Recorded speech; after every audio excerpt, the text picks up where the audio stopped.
안녕하십니까? 이 시간 우리가 아름답고 그 영화로우신 예수님께만 마음을 쏟기를 기도합니다. 7장 24절부터 25절 읽겠습니다. 시작.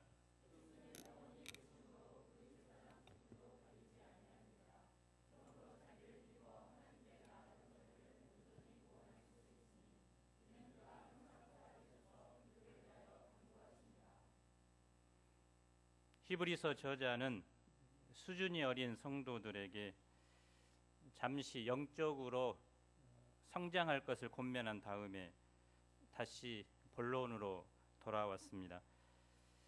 그래서 오늘 말씀은 수준 있는 사람만이 깨달을 수 있는 말씀입니다. 영적으로 어린아이는 이해하지 못할 것입니다. 장성한 자만이 깨달을 수 있습니다. 어렵기 때문입니다. 특히 오늘 말씀은 영원하고 온전한 대제사장 되신 예수님에 관한 말씀입니다. 예수님이 어떤 점에서 영원하고 온전한 대제사장이 되실까요? 또 예수님이 오늘날 우리에게 주는 영적 의미가 무엇인가 생각해 보고자 합니다. 제1부 멜기세덱의 우월성 1절부터 10절입니다. 멜기세덱은 창세기에 아주 짤막하게 등장합니다. 족장 아브라함은 동방 왕들의 연합군과 싸워 승리를 거둔 후에 그를 만났습니다. 멜기세덱은 아브라함을 축복했으며 그 답례로 아브라함은 전리품의 10분의 1을 멜기세덱에게 주었습니다. 그가 아브라함을 축복하여 이르되 천지의 주제시요 지극히 높으신 하나님이여 아브라함에게 복을 주옵소서. 너희 대적을 내 손에 붙이신 지극히 높으신 하나님을 찬송할지로다 하매 아브라함이 그 얻은 것에서 10분의 1을 멜기세덱에게 주었더라. 오랜 세월 동안 해석자들을 당혹하게 해왔고 오늘날도 여전히 난처하게 하는 문제는 멜기세덱은 누구인가 하는 것입니다. 아브라함 시대의 가나안 사람들이 사악하고 부패했던 것을 감안하면 이러한 영적인 유인이 어떻게 일어났다는 말입니까? 또한 멜기세덱에 대한 언급이 물론 시편 110편 4절에 있지만 그 어떤 다른 구약에 없는 이유는 무엇일까요? 멜기세덱의 신분에 대해서는 여러 가지 견해가 있습니다. 어떤 분은 멜기세덱이 노아의 아들이자 아브라함의 조상인 셈이라고 하고 또 어떤 사람은 천사나 다른 어떤 천상의 존재라고 말합니다. 또 어떤 사람은 멜기세덱이 성육신 이전의 그리스도라고 주장하기도 합니다. 존 칼빈은 멜기세덱에 대해 이렇게 말했습니다. 세상이 타락한 가운데 그 땅에서 오직 그만이 의롭고 신실하게 신앙을 돈독히 하고 수호하는 사람이었다. 그런데 오늘 말씀을 쭉 보다 보면 멜기세덱은 참으로 비범한 인물입니다. 그럼에도 그는 사람이었습니다. 멜기세덱에 대해 성경은 의도적으로 우리에게 알리기 원하는 것만을 말하고 있을 뿐입니다.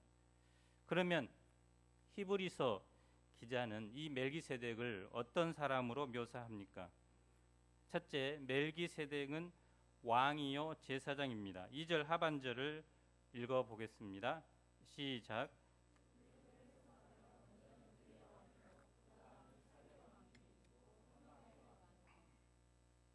멜기세덱은 나의 왕을 뜻하는 말키와 의를 의미하는 체데크가 결합한 형태이며 그 뜻은 나의 왕은 의롭다라는 말입니다. 이것은 히브리서 저자가 바로 이 멜기세덱이 장차 오실 그리스도의 모형임을 가르쳐주기 위해 언급한 것입니다. 에레미야가 미래에 오실 예수 그리스도를 가리켜 여호와 우리 의라고 부른 것과 같습니다. 살렘이라는 지명은 평강을 의미하는 샬롬과 동일한 어근에서 비롯된 단어로 평화로 번역될 수 있습니다. 이는 바로 예수 그리스도를 이사야 9장 6절의 말씀처럼 평강의 왕이라고 부른 것과 같습니다. 저자는 멜기세덱이라는 이름의 의미를 통해 멜기세덱과 예수님과의 관련성을 드러냅니다. 예수님은 사람들에게 참된 평강을 주러 오셨으며 공의를 세우기 위해서 이 땅에 오셨습니다. 3절을 보십시오. 아버지도 없고 어머니도 없고 족보도 없고 시작한 날도 없고 생명의 끝도 없어 하나님의 아들과 닮아서 항상 제사장으로 있느니라. 본래 이스라엘의 제사장들은 자신이 아론의 후손이라는 족보가 절대적으로 필요했습니다. 그래서 이스라엘이 바벨론 포로 생활을 마치고 돌아왔을 때 족보 없는 사람들은 제사장으로 세움을 받지 못했습니다. 레인들은 25세부터 50세까지 제사장의 직무를 감당했습니다. 50세가 되면 제사장의 생명이 끝났습니다. 그러나 멜기세덱의 제사장직에는 그러한 제한이 전혀 주어져 있지 않았기 때문에 항상 제사장으로 있습니다. 이는 멜기세덱의 육신적 생명이 끝이 없다는 뜻이 아니라 그의 제사장의 생명이 50세에서 끝나지 않고 그가 세상에 존재하는 한 항상 제사장으로 있다는 말입니다. 그에게는 선임자나 그의 뒤를 이을 후임자도 없었습니다. 이는 그가 한정된 시기에 제사장 직무를 끝마치고 그 직무를 다른 사람들에게 이양하는 레위 계통의 제사장들과는 달리 영구적인 제사장직을 가지고 있었다고 말할 수 있는 것입니다. 그런 점에서 그는 하나님의 아들 예수님과 닮았습니다. 사실 하나님의 아들이 멜기세덱을 닮았다는 것이 아니라 멜기세덱이 하나님의 아들을 닮았다는 것입니다. 그리스도께서 멜기세덱보다 먼저 존재하셨음을 말해줍니다. 하나님의 아들의 제사장직은 근원적인 것이고 멜기세덱의 제사장직은 그 복사품에 불과합니다. 멜기세덱은 하나의 모형으로서 하나님의 아들과 닮았던 것입니다. 그런데 성경에 보면 이 제사장직과 왕직은 철저하게 구분되었습니다. 그래서 왕이 국가의 최고 권력을 지녔다고 해서 제사장직을 수행하려고 할 때는 하나님의 진노를 받았습니다. 제사장 사무엘 대신 제사를 드렸던 사울 왕은 사무엘에게 큰 책망을 들었고 결국 그 왕위를 다윗에게 물려줘야 했습니다. 또 다윗도 제사장과 레위인만이 옮길 수 있었던 하나님의 언약궤를 옮기려다가 웃사를 죽게 만들었습니다. 또 우시야 왕은 성전에 들어가 분향하려다가 하나님의 진노로 나병에 걸리고 말았습니다.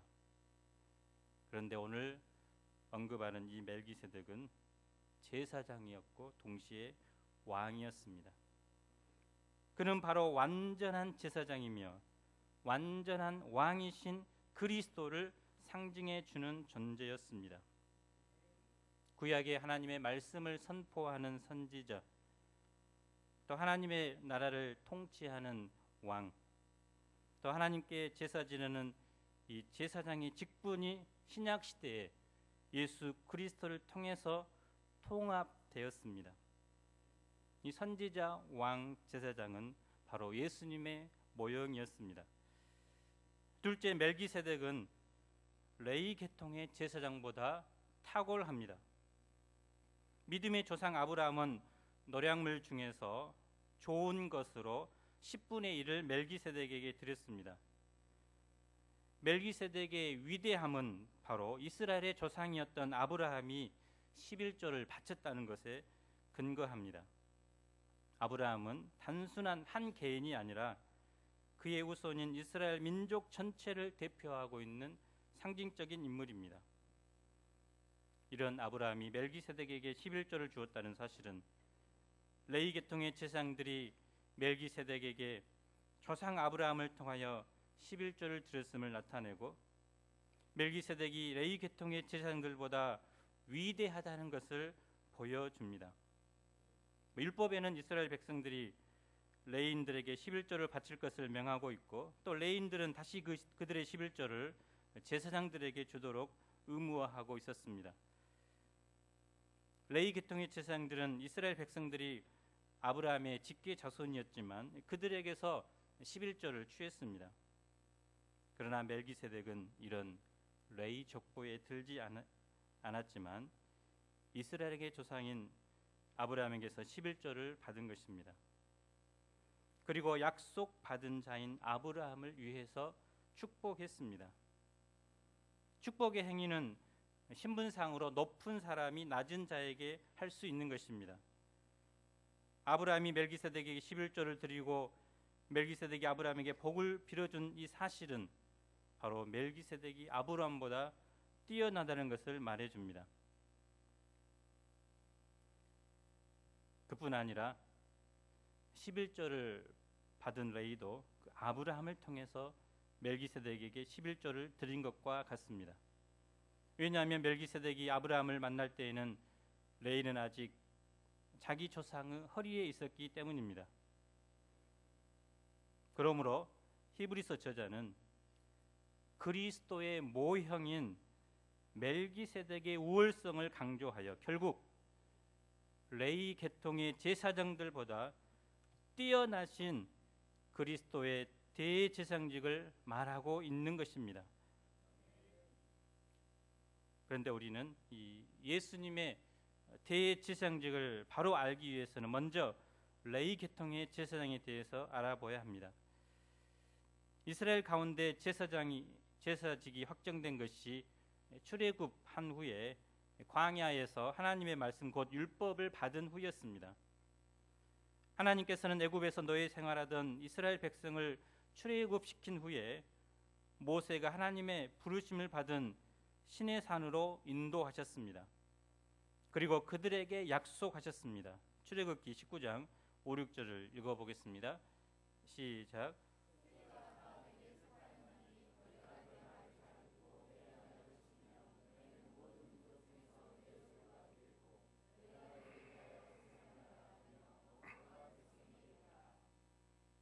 그래서 그들이 제사장 나라, 거룩한 백성으로 살 수 있도록 십계명을 비롯한 하나님의 율법을 주셨습니다.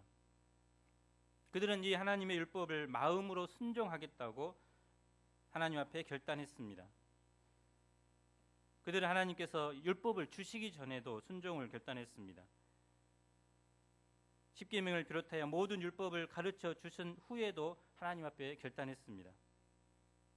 하나님의 말씀에 순종하고자 하는 그들의 마음 자세는 확고했습니다. 하나님께서는 이런 그들이 하나님을 경외함으로 말씀에 순종하기 위해서 큰 나팔 소리와 함께 우레와 번개와 빽빽한 구름 가운데 임재하셨습니다. 하지만 하나님께서는 이런 이스라엘 백성들의 연약함을 잘 아셨습니다. 그들이 하나님 앞에서 두 차례나 걸쳐서 결단했지만 그들의 연약함으로 그 결단을 지킬 수 없다는 것도 아셨습니다. 그래서 불순종 가운데 빠질 수밖에 없는 이스라엘 백성들을 위해 제사 제도를 허락하셨습니다. 하나님께서는 먼저 이스라엘 가운데 하나님이 거하실 성소를 짓게 하셨습니다. 그리고 매일 아침과 저녁으로 1년 된 어린 양 한 마리씩 번제로 드리도록 하셨습니다. 유대의 전통에 따르면 아침에 번제를 드리는 것은 밤에 자면서 범죄한 것을 속하기 위한 것이요, 저녁에 번제로 드리는 것은 낮에 범한 죄를 속하기 위해 드리는 것이라고 하였습니다. 이는 이스라엘 백성들이 부지불식간에 범한 죄를 속하기 위한 것이었습니다. 또한 이스라엘 백성들이 범죄했음을 알았을 때는 회개하는 마음으로 성막 앞으로 와서 송아지나 염소, 비둘기를 가지고 와서 속죄제를 드리도록 하셨습니다. 그때 범죄한 이스라엘 백성들은 그가 가지고 온 희생 제물을 머리에 안수를 하고 죄를 고백한 후 범죄한 사람이 희생 제물을 직접 잡도록 했습니다. 간혹 모기 한 마리도 잡지 못하는 사람들은 송아지를 잡을 수 없어 이 진땀을 흘리기도 했을 것입니다. 하나님은 이를 통해 그 수많은 짐승이 자신들의 죄 때문에 죽어가는, 또 그들의 피를 흘리는 그 광경을 보면서 자신이 범죄한 죄가 하나님 앞에서 얼마나 심각한 것인가를 깨닫고 마음으로 새롭게 되기를 원하신 것입니다. 그런데 이 제사 제도에서 가장 중요한 역할을 하는 사람이 누굽니까? 제사장이죠. 죄악된 백성들은 성막으로 짐승을 가져와서 죽이기까지는 했지만 그것을 하나님께 드릴 수는 없었습니다.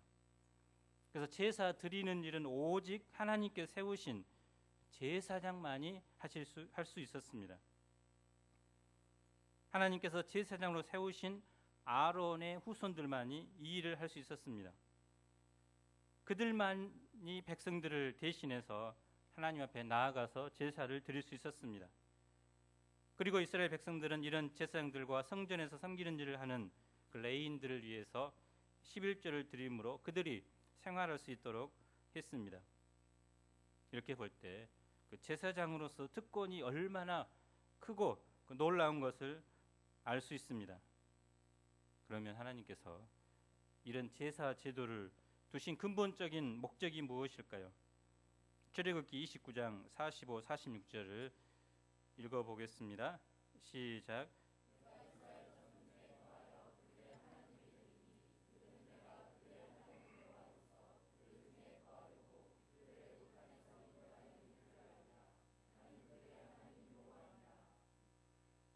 제사를 두신 근본적인 이유는 하나님께서 그들 가운데 거하시기 위해서였습니다.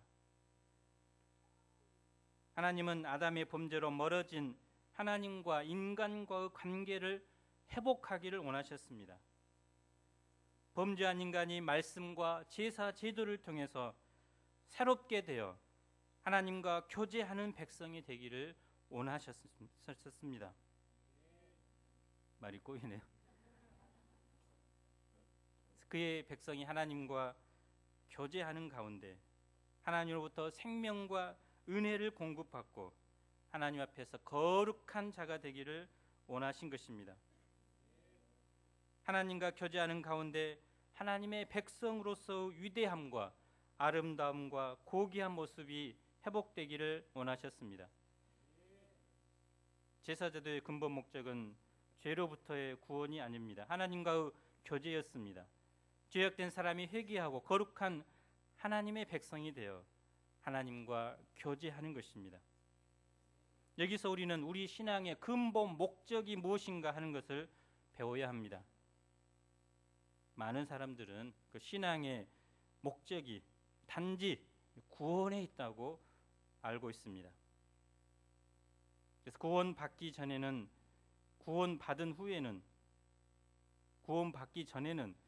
교회 생활을 열심히 하고 성경 공부를 열심히 하다가 구원받은 후에는 그 열심이 현저히 식는 것을 자주 보게 됩니다. 신앙이 열심히 있는 어떤 분은 그 신앙의 목적을 하나님을 섬기는 것, 이제 봉사 그것에 중점을 둡니다. 그래서 끊임없이 하나님을 위해서 무엇인가를 하고자 합니다. 어떻게 보면 좋은 신앙 자세라고 할 수 있습니다. 그러나 우리가 그보다 더 중요시 여겨야 하는 것은 바로 하나님과의 교제입니다. 신앙생활의 초점을 하나님과의 교제에 둘 때 가장 정상적인 신앙생활을 하고 있다고 할 수 있습니다. 영국의 랭카셔 지방의 설교도 훌륭하며 힘도 있고 가마력도 커서 목회의 큰 성공을 거두었던 어떤 목회자가 있었습니다. 그런데 어느 날 몇몇 교인들이 모여서 이 목사의 성공의 비결에 대해서 이야기했습니다. 어떤 사람은 목사의 성격이 좋기 때문이라고 했습니다. 또 어떤 사람은 풍채가 훌륭하기 때문이라고 했습니다. 어떤 사람은 그분의 태도나 동작이 숭고하고 장엄하기 때문이라고 했습니다. 그때 한 노부인이 말했습니다. 목사님은 전능하신 하나님과 물샐 틈 없는 착실한 교제를 하시며 항상 하나님과 함께 하십니다. 이것이 이 목사님의 성공의 비결입니다. 그러자 이제 거기 앉았던 모든 사람들이 노부인의 판단이 가장 정확하고 인정하며 수긍했다고 합니다. 우리가 하나님이 사람이라는 그 증거가 무엇일까요? 예배를 착실히 드리는 것, 또 헌금하는 것, 또 전도하는 것, 또 많은 것들이 있지만 그가 현재 하나님과 친밀한 교제의 삶을 하고 있는가 하는 것이 문제입니다. 연세중앙교회 윤석조 목사님은 그 강단 벽에다가 이제 새겨 놓았는데 어떤 걸 새겨 놓았냐면요. 5시간 기도하지 않은 사람은 그 강단에서 설교할 수 없다. 본인이 이제 5시간 이상 기도하기 때문에. 그래서 그걸 듣고 제가 오면 이제 오를 수 없는 자가 지금 올라 있는 것. 그래서 지난주 월요일부터 2주간 지금 스마트폰을 다시 이제 끊고 스마트폰을 통해 잠시 보는 주일날 TV도 끊고 주님께만 지금 집중하고자 하고 있는데요. 아무튼 주님과 교제하는 것, 이것이 하나님의 사람이라는 분명한 표지입니다. 모세도 산에서 40일 동안 하나님과 교제하고 내려왔을 때 얼굴에서 광채가 났습니다. 신앙의 초점을 하나님과의 교제에 둘 때 하나님으로부터 무수한 은혜와 축복을 덧입게 됩니다. 신앙의 초점을 하나님과의 교제에 둘 때 하나님의 영광을 드러내는 삶을 살게 됩니다. 우리 주님께서 우리의 죄와 허물과 연약함을 담당하시고 십자가에서 돌아가신 근본 목적도 하나님께서 우리와 바로 교제하는 삶을 회복하기 위함이었습니다. 라오디게아 교회의 가장 큰 특징은 그들이 부요했지만 또 예수님의 축복으로 많은 것을 얻은 사람들이었지만 주님과의 교제를 잃어버렸던 것입니다. 계시록 3장 20절을 한번 읽어보겠습니다. 시작.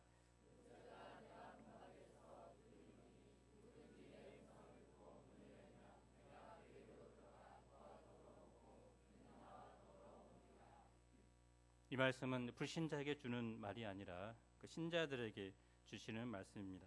주님께서 자기 집의 문 밖에서 지금 열심히 두드리고 있는데 세상의 것으로 일해 또 다른 것에 집중함으로 그 두드림을 알지 못하고 있는 그들에게 문을 활짝 열고 집 안으로 들어와 식탁에 풍성한 교제를 하자는 주님의 간절한 외침입니다. 참으로 우리의 신앙생활의 초점을 하나님과 교제하는 삶에 둘 수 있기를 기도합니다.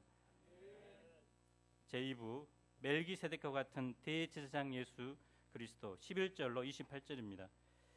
멜기세덱에 관한 기사는 창세기 14장 외에 시편 110편 4절에 나옵니다. 시편 110편 4절은 이렇게 말하고 있습니다. 함께 읽어보겠습니다. 시작.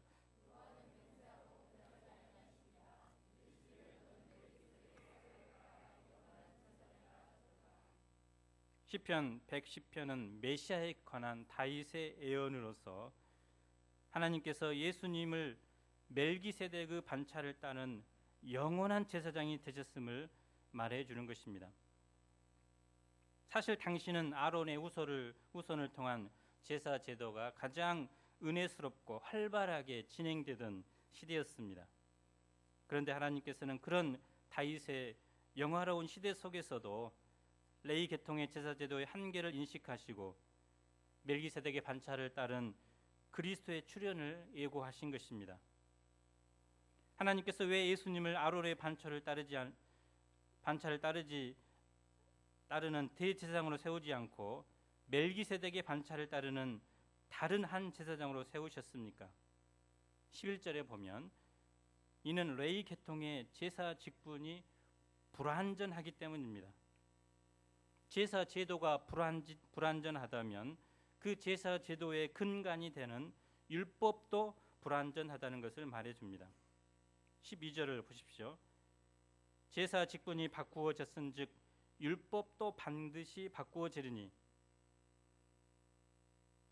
이것은 율법을 하나님께서 주신 절대적인 계명으로 생각한 유대인들에게는 충격적인 말이었을 것입니다.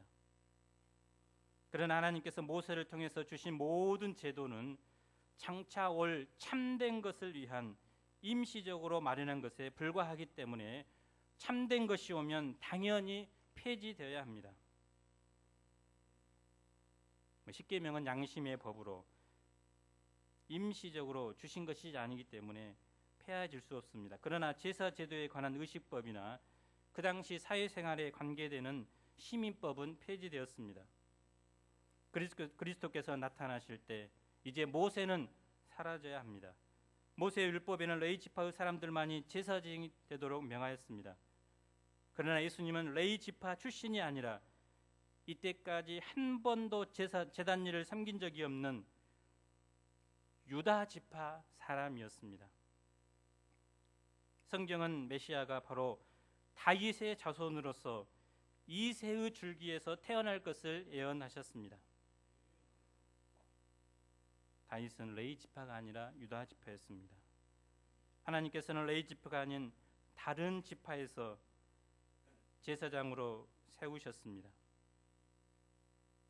이전에 율법을 따라 세운 모든 제사장 제도, 제사 직분은 폐해졌습니다.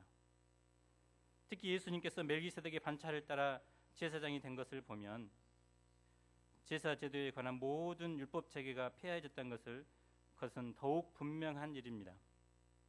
그러면 예수님께서 어떻게 영원한 대제사장이 되십니까? 첫째, 예수님은 불멸의 생명의 능력을 따라 대제사장이 되셨습니다. 16절을 함께 읽어보겠습니다. 시작.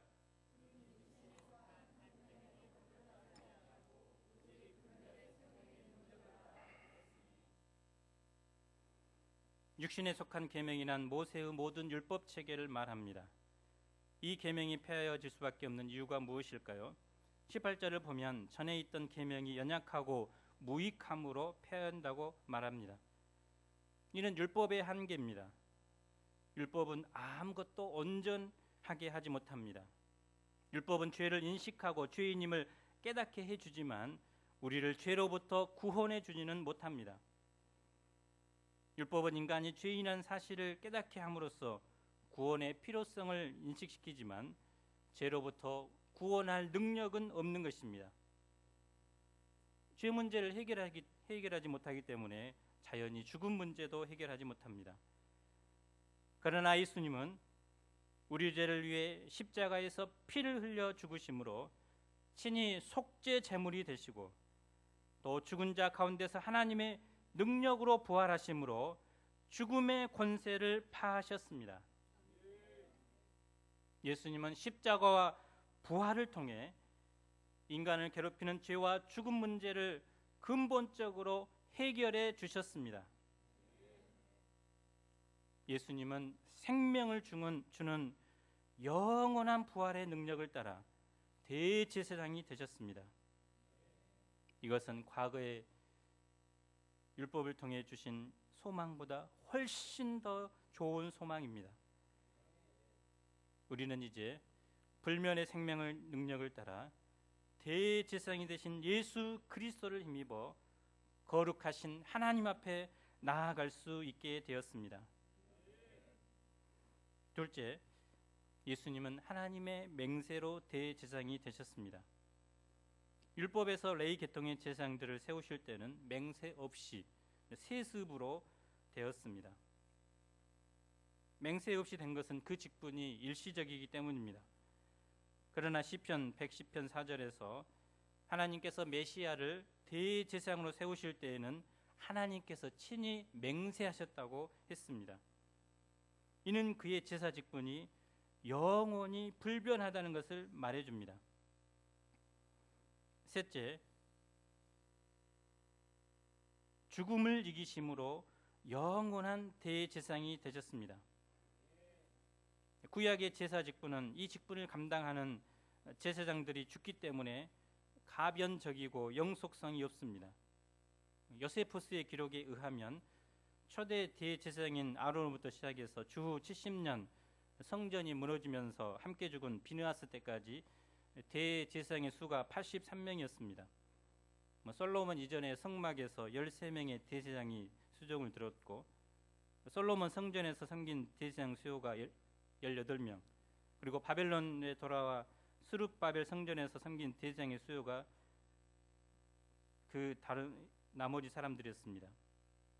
그런데 그 대제사장들마저도, 특별히 이스라엘이 셀교스 왕조와 로마의 식민지 때에는 아론 계통의, 특히 사독 계통의 사람들이 대제사장을 한 것이 아니라 일반 레인들이 돈을 줘서 매관매직해서 대제사장 직분을 사기도 했고, 또 로마가 구미에 맞는 사람들을 뽑아서 대제사장으로 세웠습니다.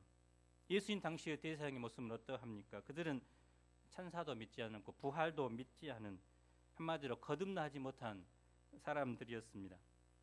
그들이 그런 대제사장 직분을 섬겼습니다. 이들은 이처럼 제사장들의 수요가 많았던 이유는 죽음 때문에 항상 계속해서 제사장의 직무를 수행할 수 없었기 때문입니다. 그러나 24, 25절을 보십시오. 함께 읽어보겠습니다. 시작.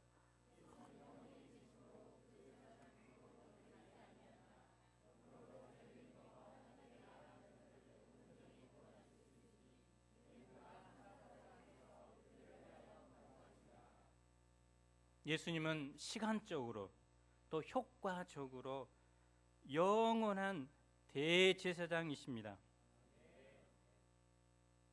예수님께서 비록 십자가에서 죽으셨지만 그의 제사장직은 그치거나 다른 사람들에게 넘겨지지 않았습니다. 왜냐하면 그의 죽음은 최종적인 사건이 아니기 때문입니다. 그의 죽음은 그의 부활에 의하여 가려졌고, 그 결과 그는 다른 제사장들로부터 구별되어 영원한 대제사장이 되었습니다. 예수님은 지금도 하나님의 보좌 우편에 계셔서 항상 살아계신 대제사장으로서 우리를 위해 중보 기도하고 계십니다. 예수님의 제사 직분은 갈리지 않습니다. 영원하기 때문에 하나님의 백성들의 모든 필요를 채우기에 완전하고도 충분합니다. 넷째로, 예수님은 거룩하고 죄가 없으시기 때문에 대제사장이 되기에 합당하십니다. 26절을 읽어보겠습니다. 시작.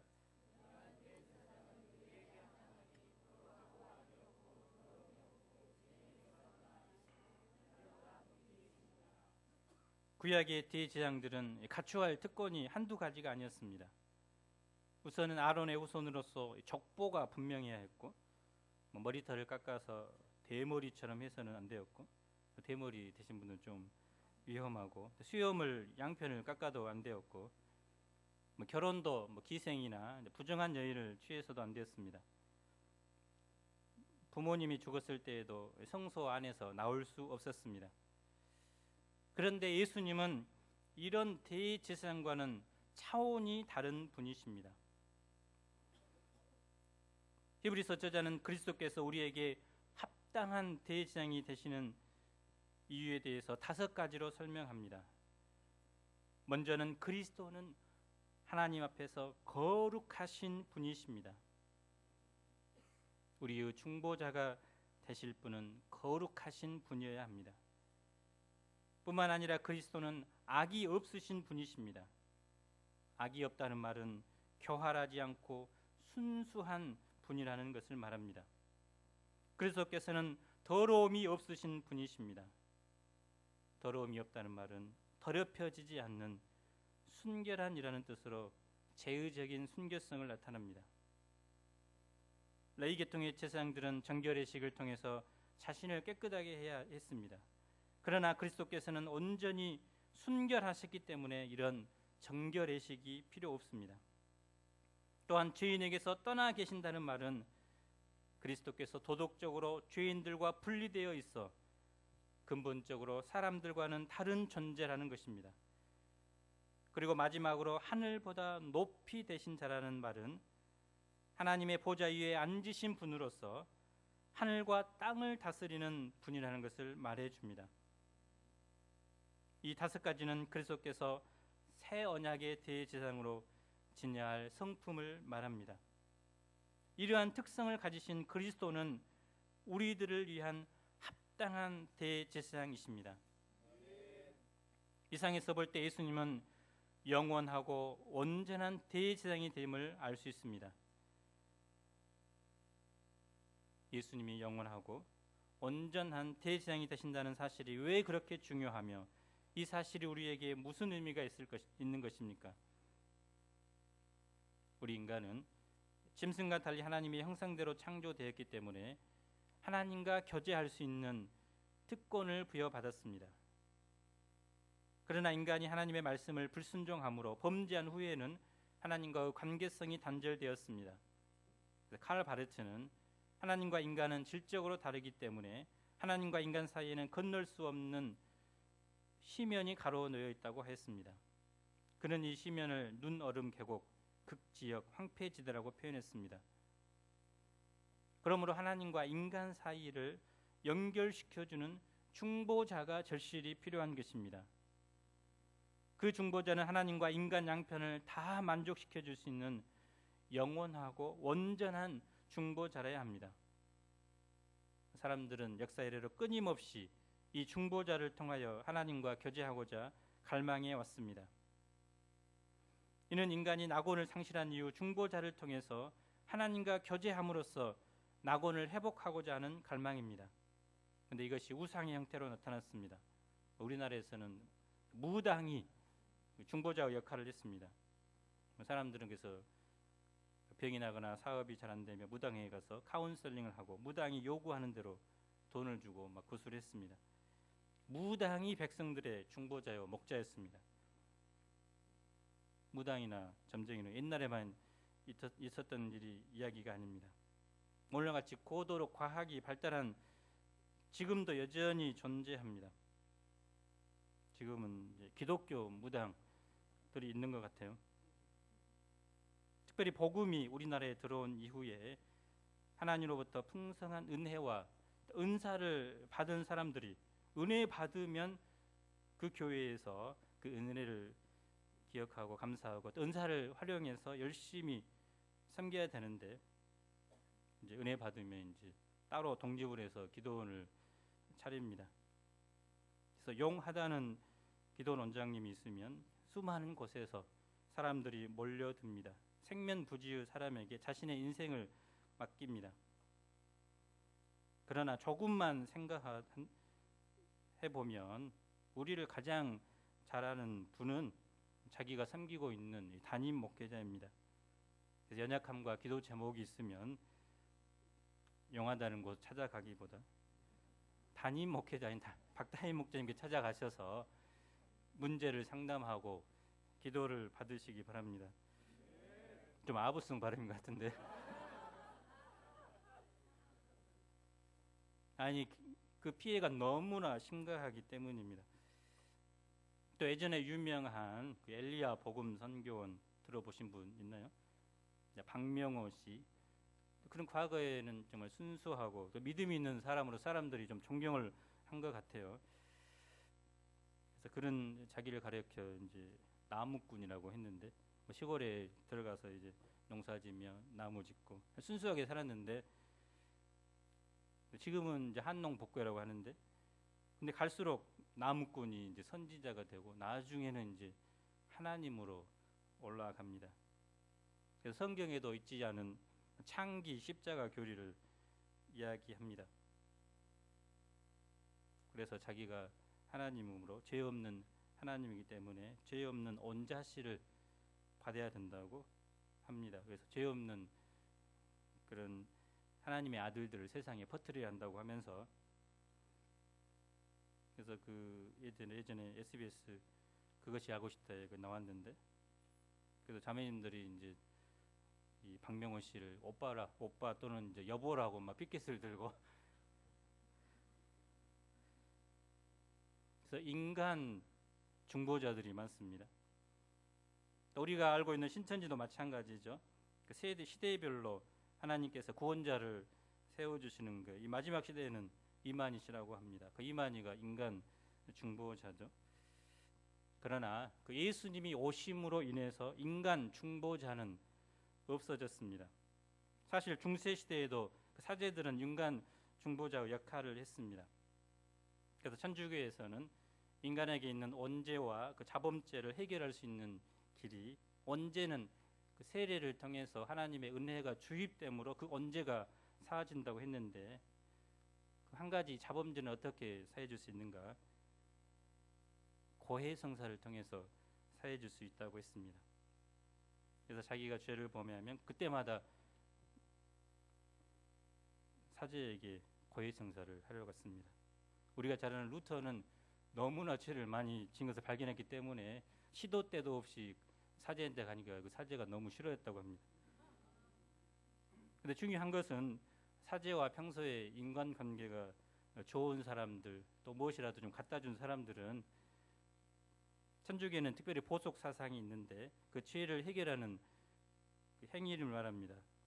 평소에 좀 관계가 있는 사람들은 조금만 뭐 1,000원만 갖다 주면 되고 현금하면 될 수 있는데, 관계가 전혀 없는 사람은 1년 동안 뭐 화장실 청소를 시킨다거나 그런 것들을 함으로 이제 사제를 통해서 죄가 사해진다는 그 인간 중보자 사상을 가지고 있습니다. 지금은 조금 변했는지 모르겠습니다. 그러나 그리스도께서 이 땅에 오심으로 대제사장이든 또 사제든 인간 중보자는 없어졌습니다. 인간이 세운 중보자는 근본적으로 거짓되고 죄악되어서 우리를 생명의 길로 인도하지 못하고 파멸의 길로 인도합니다. 인간이 세운 중보자는 죄가 많고 결국 죽기 때문에 불완전하고 영원하지 못합니다. 그런데 하나님께서는 인간이 참된 중보자가 없어서 고통하는 것을 불쌍히 여기셨고 하나님의 아들을 참된 중보자로 우리에게 보내주셨습니다. 예수님은 이 땅에 오셔서 우리의 모든 연약함과 허물을 담당해 주셨습니다. 우리 죄를 담당해 주시기 위해 십자가에서 못 박혀 죽으시고 하나님의 능력으로 사흘 만에 부활하셨습니다. 예수님은 십자가와 부활을 통해 우리 인간을 괴롭히는 죄와 죽음 문제를 해결해 주셨고 이로 말미암아 영원하고 온전한 중보자가 되셨습니다. 우리는 괴롭고 답답하고 힘들 때 영원하고 온전한 중보자 되시는 대제사장이 되시는 예수 그리스도께 나아가야 합니다. 우리가 예수님께 나아갈 때 참 생명을 부여받게 되고 죄 용서함을 덧입게 됩니다.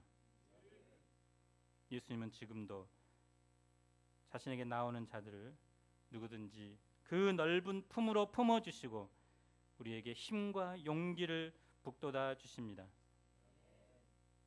우리가 이번 한 주간 영원하고 온전한 중보자 되신 예수님께 나아가 때를 따라 돕는 은혜를 풍성히 덧입을 수 있기를 기도합니다. 구원받은 것으로 만족하지 말고 하나님과 교제하는 그것이 우리의 진정한 목표가 되기를 간절히 기도합니다. 7장 24절 25절을 읽겠습니다. 시작. 예수는 영원히 계심으로 그 제사장 직분도 갈리지 아니하느니라. 그러므로 자기를 힘입어 하나님께 나아가는 자들을 온전히 구원하실 수 있으니 이는 그가 항상 살아계셔서 그들을 위하여 간구하심이라. 하나님 아버지, 예수님은 우리의 영원한 왕이요 제사장이 되십니다. 예수님은 우리의 죄의 문제를 해결하기 위해 십자가에서 죽으시고 사흘 만에 부활하셨습니다. 이제 우리는 이 예수 그리스도를 통해서 하나님께 담대히 나아가 그분을 만나며 교제할 수 있는 놀라운 은혜를 주셨습니다. 이 영원한 대제사장, 지금도 항상 살아계셔서 우리를 위하여 친히 간구하시는 이 주님을 의지하는 삶을 살 수 있도록 축복하여 주시옵소서. 예수님 이름으로 기도합니다.